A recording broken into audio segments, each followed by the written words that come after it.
এখন বাজারে ছোট ছোট আমড়া পাওয়া যাচ্ছে, আজকে আমি আধা কিলো নিয়ে এসেছি।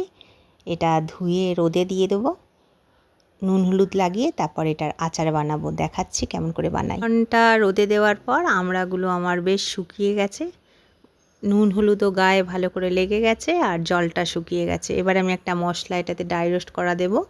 1 কাপ সর্ষের তেল দিলাম, একটু হিং মশলাটাতেই দিয়ে দিয়েছিলাম 1 চামচ, আর সর্ষে 3 চামচ, মেথি 1/2 চামচ, মৌরি 1 চামচ, ধনে 1 চামচ। আজকে কিন্তু জিরে দিইনি। এটাতে এবার জোয়ান 1 চামচ আর কালো জিরে 1 চামচ দিয়ে ভালো করে মেখে নেব। আমি 2টো লেবুর রস বার করে রেখেছি, মাখা হয়ে যাক, তারপর লেবুর রস দুটো এটাতে অ্যাড করব। আর আজকে একটা স্পেশাল এটাতে মশলা দেব। মশলা মানে কি, যে লঙ্কাটা আমি দেবো ওটা একটু স্পেশালভাবে বানিয়েছি। ভিনিগারেতে সকালবেলাতেই ভিজিয়ে রেখেছিলাম 5টা একদম লাল লাল শুকনো লঙ্কা।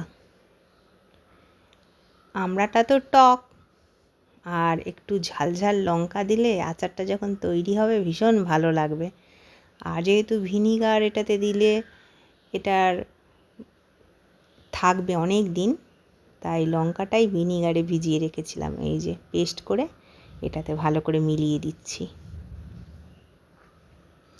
আচারটা গলে গেলে কিন্তু ভীষণ ভালো লাগবে। এবার আমি আজকে কিন্তু একদম জার রেডি করে রেখেছি, ছোট্ট একটা কাচের বয়াম, সেটাতে ভরে রেখে দেবো। এখনই কত লোভনীয় লাগছে, আর হলে তো দারুণ লাগবে।